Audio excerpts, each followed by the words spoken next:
through you, Chair, I direct the following questions to Minister LeBlanc.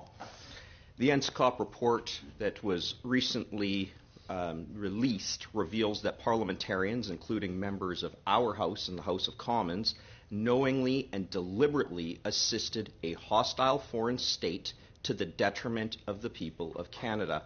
This places a cloud of suspicion over every single member of the House, elected members. Do you know the names of these people?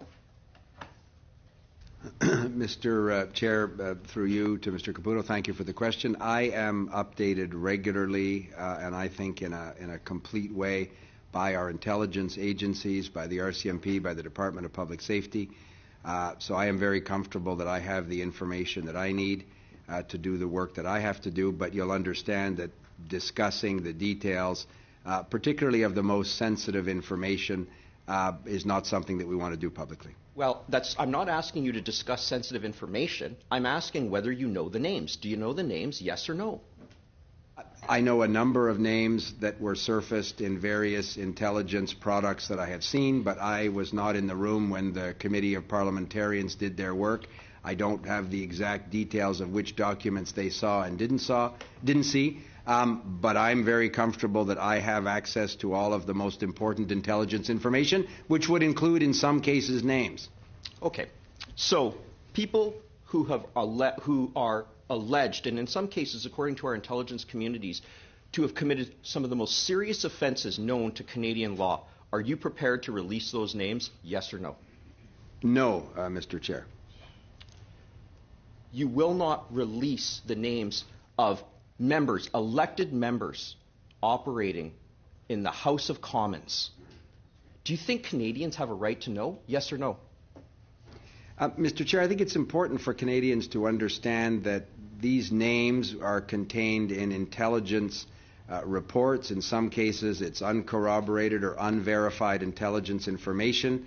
I think we would need to be very careful to understand that, as the Director himself has said, intelligence is often a series of pieces of a puzzle. One particular piece of the puzzle, an intelligence source or information, may not have a context, may be discredited or altered by subsequent information. So the idea that there's a perfect list of names that is entirely reliable that should be released to the public is simply irresponsible. Minister, the NSCOP report doesn't equivocate like you just did.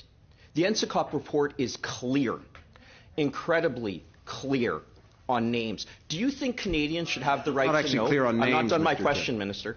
Do you think Canadians have the right to know when they go to cast an X next to the name of somebody in the next 15 months, the very thing that we're dealing with here in Bill C-70, do you think they have the right to know whether their member is under the influence of a hostile foreign state? Yes or no?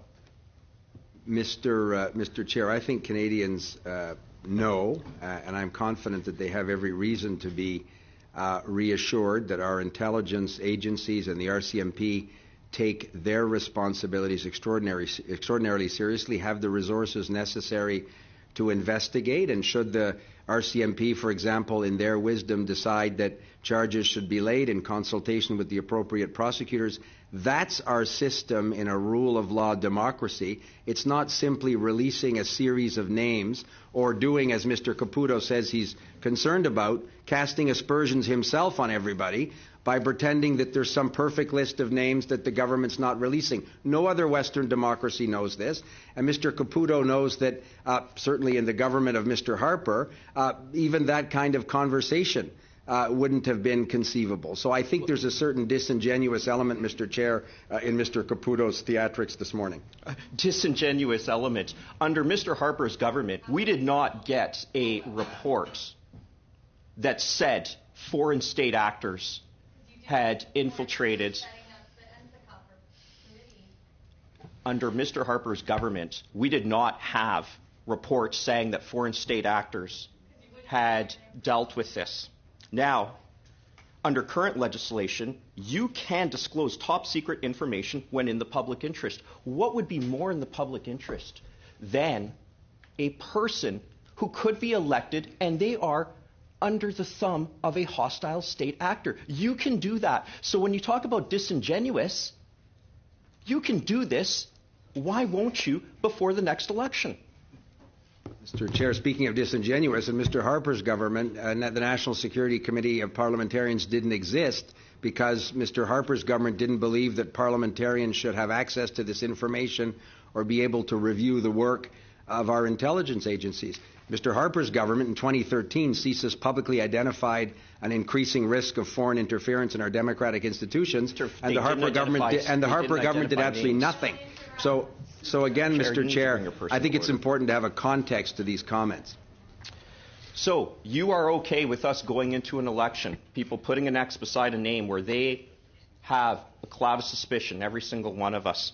Let's face it, Minister, I think if there were six Conservatives on that list and no other Liberals, we would have had the names. Let's be honest here. Thank you, Mr. Caputo. The Minister pardon may me, answer. I think I have another minute here. No, you don't. No? Okay, thank you. I'm sorry. The Minister may answer if you wish. Mr. Chair, again, Mr. Caputo makes something up. If there were 6 Conservatives and no other political parties, of course we would release the list. Mr. Chair, I'm not going to violate the Security of Information Act and risk prosecution for a political stunt, and I think Mr. Caputo knows better.